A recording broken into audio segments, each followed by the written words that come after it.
네, 이번 시간에는 산소 해리곡선, 헤모글로빈의 산소 해리곡선에 대해서 말씀드리겠습니다. 헤모글로빈이 산소를 머금고 다니다가 일정 부분을 말초에다가 내려놔야 되는데 그 내용에 대해서 설명드리겠습니다. 정상 산소 해리곡선에 대해서 우선 알아보겠습니다. 지난 시간에 배우셨던 대로 대기 중에 있는 산소의 분압은 150이었고 이산화탄소의 분압은 0.3이었습니다. 바로 이것이 폐포에 있는 100의 40자리와 교환을 해서 동맥혈 100의 40이 만들어졌죠. 저렇게 만들어진 100의 40, 정맥은 40의 46이었는데 100의 40이 됐던 저 동맥피는 이렇게 조직세포에 전달이 되고 산소가 조직세포에게, 폐포에 있던 산소가 조직세포에게, 또 조직에 있던 이산화탄소가 다시 또 폐 쪽으로 이동하는 과정, 바로 이것이 호흡의 기본 틀이라고 할 수 있고 그 속에 분압이라는 개념이 숨겨져 있었죠. 헤모글로빈은 이렇게 4개의 햄 분자가 일전에 혈액에서 배우셨던 내용이죠. 철을 머금고 있는 햄 분자가 산소를 데리고 이렇게 이동하는, 다시 말하면 4개의 햄 분자 하나에 한 개의 글로빈이 헤모글로빈을 형성하면서 산소를 이동시켰었습니다. 바로 이렇게 4개가 완전히 산소로 차 있을 때가 동맥혈인데 정맥혈일 때는 어느 정도 되는지 한번 볼까요? 보시겠습니다. 왼쪽에 보면 동맥혈의 경우 헤모글로빈이 4개의 산소를 모두 다 딱딱 머금고 있죠. 거의 100% 산소로 꽉 차 있는 걸 볼 수가 있습니다. 그런데 정맥혈에 한번 보실까요? 다시 말하면 동맥이 정맥에게, 말초에게 산소를 주고 정맥혈이 되는데 정맥혈에 있는 헤모글로빈의 형태를 보면 4개 중에 3개밖에 산소를 머금고 있지 않네요. 다시 말하면 하나의 산소를 말초에 전달했다는 것입니다. 75% 정도가 산소로 채워져 있는 듯하죠. 100%에서 75%로 내려갔다는 것입니다. 동맥과 정맥의 산소 포화도에 대한 얘기였습니다. 지금 말씀드렸던 이 내용을 좀 더 멋있는 그래프로 한번 다시 설명을 드리겠습니다. 우선 빨간 그래프를 먼저 보시죠. Y축에는 100분율 헤모글로빈 포화도입니다. 조금 아까 동맥혈은 4개의 산소가 꽉 차 있다. 이러면 포화도 100%입니다. 정맥혈의 경우에는 4개 중에 3개가 차 있었죠. 이러면 75%입니다. 한번 이 그래프로 다시 그것을 검토해 보도록 하겠습니다. X축에는 혈액의 PO2가 있네요. 기억하시나요? 동맥의 혈액의 PO2는 얼마였죠? 100이었습니다. 정맥은 얼마였나요? 40이었습니다. 그 내용을 그대로 한번 그려보겠습니다. 바로 여기 있는 이 혈액의 PO2, 산소의 분압이 100일 때에는 실제로 왼쪽으로 가보시면 포화도가 거의 100%인 걸 알 수가 있습니다. 40일 때는 어떨까요? PO2 40인 정맥일 때에는 지금 대충 한 75% 정도를 보이고 있는 것 같죠?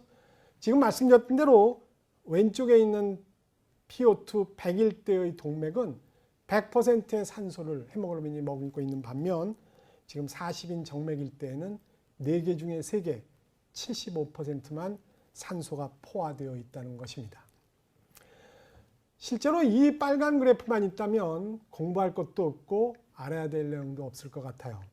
그런데 여러분들 이런 상황을 한번 생각해 볼까요?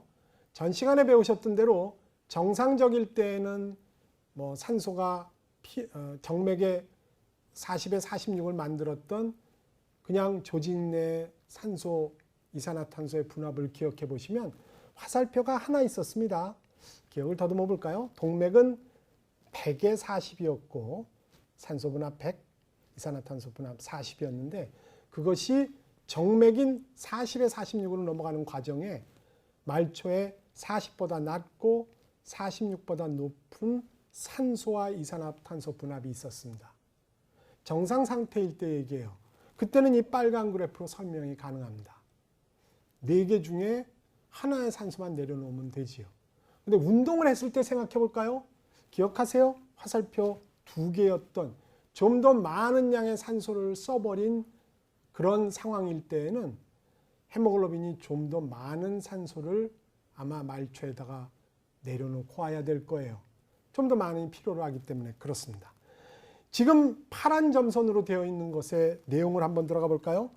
여기 있는 파란 점선으로 되어 있는 이 해리곡선은 PCO2가 높고 산소는 수소이온이 산도를 나타내고 있는 수소이온이 높고 온도가 높고, 다시 말하면 대사가 증진된 운동을 했을 때에는 산소 해리곡선이 오른쪽 점선 형태로 이동한다는군요. 조금 어렵죠? 적어도 하여튼 틀림없는 것은 오른쪽으로 이동을 해야 좀 더 많은 산소를 말초에다 내려놓을 수 있나 봐요. 지금 그 내용을 다음 슬라이드에서 설명드리도록 하겠습니다. 대사 증진에 따른 변화입니다. 지금 여기 있는 이 빨간 그래프와 점선 그래프는 조금 아까 보셨던 슬라이드의 그 그래프와 같습니다. 그냥 말만 빼놓은 상태입니다. Y축, X축도 마찬가지입니다. Y축은 헤모글로빈의 산소 포화도를 얘기하고 있고 X축은 PO2, 산소의 분압을 얘기하고 있습니다. 정상 상태인 그냥 빨간 곡선을 따져가 보시도록 하죠. 말씀드렸던 대로 100%와 75%의 산소 포화도의 차이, 저 빨간 요만큼의 산소를 여러분들은 평상시에 말초 조직에게 전달해 주고 있었습니다. 근데 운동을 했어요. 그러면 체온도 높아지고 산소를 많이 필요로 하는 여러 가지 상황으로 몸이 변했죠. 바로 그것이 점선 파란 형태의 곡선입니다. 이 곡선의 경우에는 100에 40일 경우에 이렇게 바뀌어 갈 수 있겠죠. 바로 이렇게 된다는 것입니다. 말씀드렸던 대로 이 화살표의 크기는 좀 더 커지게 됐고, 심하게 말하면 50%에 가까운 포화도, 조금 아까 정상일 때에는 4개 중에 하나의 산소를 조직에게 줬지만 지금은 4개 중에 2개 남짓 줄 수 있는 산소 해리곡선, 헤모글로빈이 가지고 있는 산소 해리곡선을 말초가 좀 더 많은 산소를 요구하는 대사가 증진됐을 때에는 점선처럼 오른쪽으로 이동시켜 산소를 좀 더 많이 공급해주는 방법을 쓴다는 것이죠. 아주 똑똑한 것 같죠? 현명한 헤모글로빈입니다. 미토콘드리아의 처지를 한번 볼까요? 지금 말씀드렸던 대로 산소를 못 얻어 많은 세포들이 아주 안달인데, 좀 더 많은 산소를 쓰다 보면 일전에 잠깐 말씀드렸던 대로 우리 몸은 유해산소라고 하는 것을 만들게 됩니다. 미토콘드리아가 만들어내는 이 유해산소 기억하시나요? 독성이 심한 곳에 약한 DNA가 있는 셈인, 어찌 보면 미토콘드리아의 운명과 같은, 미토콘드리아는 산소를 처리하게 된 운명에 처해졌고, 산소를 처리하다 보면 원컨 원하지 않건 유해산소는 만들어지게 되고, 그 유해산소를 바로 자기가 만든 에어리어에서 쓰레기는 그 옆에 있게 될 테니까 자기를 공격하는 상황이 될 텐데, 여기 있다시피 미토콘드리아의 DNA 복구 기능은 약하고, 다시 말하면 미토콘드리아는 산소를 처리하면서 점점 자기의 운명을 다해가게 된다는 것입니다. 이것이 우리의 수명을 결정짓는 하나의 인자로 알려져 있지요. 바로 미토콘드리아의 처지였습니다. 조류의 지혜를 볼까요? 보통 여러분들은 우리는 그냥 땅을 걷고 있으니까 육상동물들은 서 있으려면 어느 정도의 산소를 쓰고 그거를 투자해서 버티고 있습니다. 저도 지금 서서 강의를 하는데 서 있기 위한 근육들을 아마 수축시키고 있을 겁니다. 그렇게 해서 육상동물들은 네 발이 되건 두 발이 되건 지탱하고 있는 것이죠. 항중력작용을 하고 있습니다. 산소를 많이 써야겠죠. 이 산소를 못 쓰면 어차피 누워야겠죠. 서 있는 것보다 앉아 있는 게 편한 이유는 그만큼 항중력작용을 다리가 덜해서 그렇죠. 앉아 있는 것보다 더 편하려면 누우면 됩니다. 어떠한 근육도 항중력 할 필요가 없어요. 골격근에 수축이 없으니까 굉장히 편안함을 느끼게 되는 것이죠. 좋습니다. 지금 말씀드렸던 대로 이렇게 육상동물들이 항중력 작용을 하기 위하여 여러 가지 근육들을 수축시킨다고 말씀드렸는데, 조류로 가볼까요? 얘는 공중에 떠야 됩니다. 그냥 2다리나 4다리로 지탱하고 있는 정도가 아니에요. 완전히 떠 있어야 됩니다. 어마어마한 산소를 써야 됩니다. 물에 그냥 떠 있는 어류의 경우에는 사실 산소를 필요로 하지 않습니다. 그냥 둥둥 부력에서 떠 있으면 되죠. 파충류나 양소리도 거의 그런 것 같아요.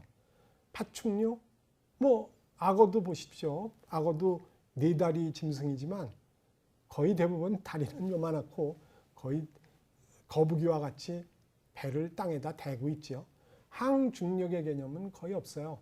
산소를 많이 쓰지 않는다라고 할 수가 있죠. 큰 틀에서 보면 변온동물들은 산소를 많이 쓰지 않고 체온을 만들지 않기에 항중력도 뱀, 거북이, 악어 거의 항중력 작용을 다리로 버티는 이런 작용을 하지 않습니다. 산소를 적게 쓴다는 것이죠. 어류도 마찬가지입니다. 근데 육상동물들은 당연히 서 있어야 되니 체온도 만들어야 되니 포유류나 조류의 경우에는 포유류의 경우에는 좀 더 많은 양의 산소를 써야 되는데, 조류의 경우에는 말씀드렸던 대로 그냥 땅에 서 있는 정도가 아니에요. 공중에 날아야 됩니다. 어마어마한 산소를 필요로 해요. 체온도 유지해야 되니 사실 포유류보다도 조류가 좀 더 열악할지 모릅니다. 유해산소가 문제라면 실제로 조류한테는 훨씬 더 불리할 것 같죠? 조류의 지혜를 지금 말씀드리려 합니다. 짐승의 수명을 한번 볼까요? 지금 열 생성을 하고 있는 것은 근육과 내장입니다. 골격근이 수축을 하면 열이 발생되죠. 추우면 덜덜덜덜 떠는 이유가 체온을 높이기 위함이지요. 여러 내장 장기들도 역시 열을 만들고 있습니다. 그렇게 만들어 놓은 속에 있는 여러 가지 근육을 포함한 장기들이 실제로 열을 만들고 그 만들어진 열은 피부를 통해서 발산하게 되지요.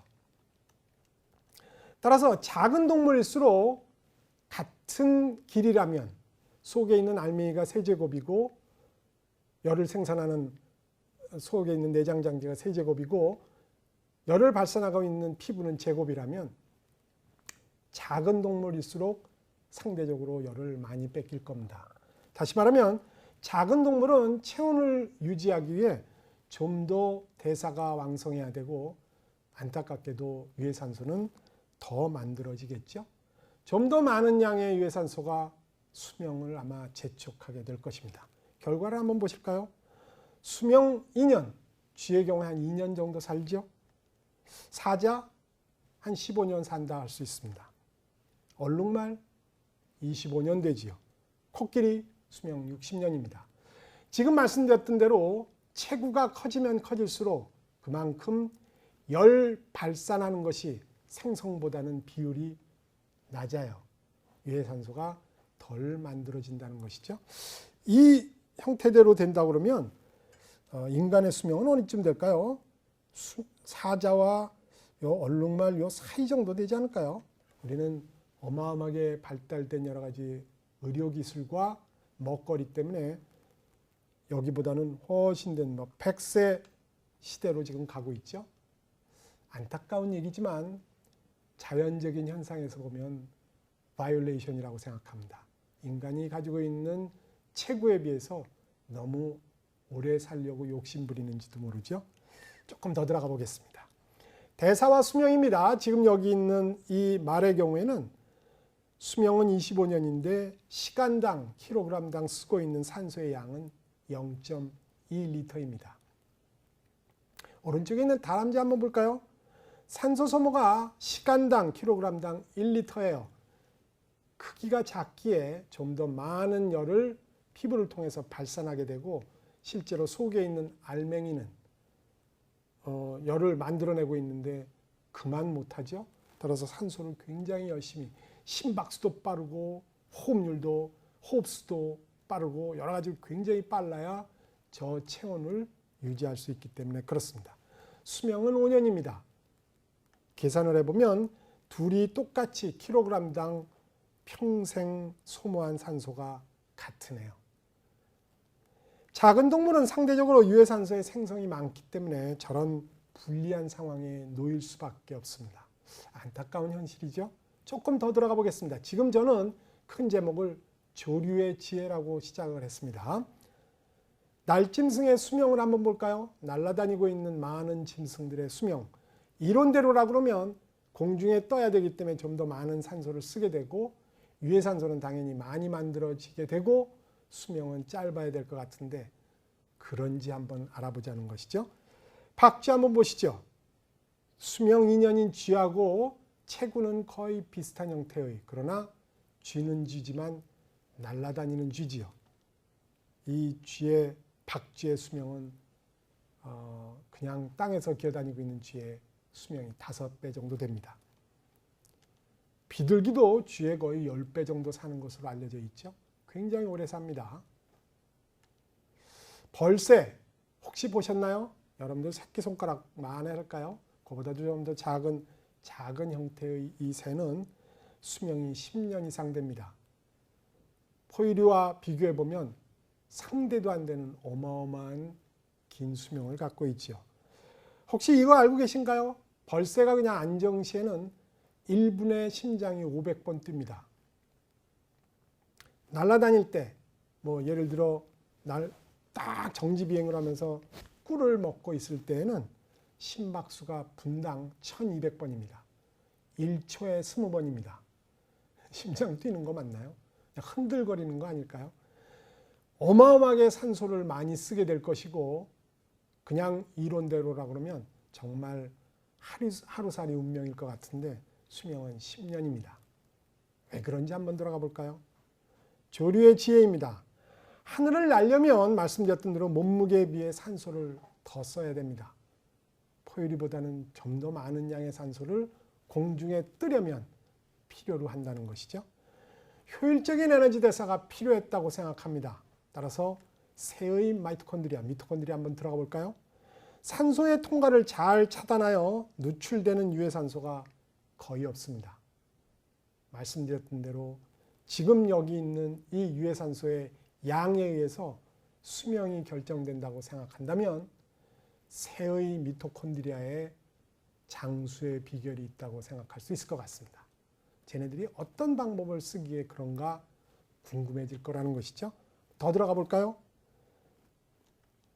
호흡하는 산소가 많은 양이 그냥 물로 변해가게 됩니다. 유해산소가 아닌 그냥 무해한 물로 만드는 기술을, 유해산소가 적게 만들어지게 하는 기술을 새의 미토콘드리아는 가지고 있다는 것이죠.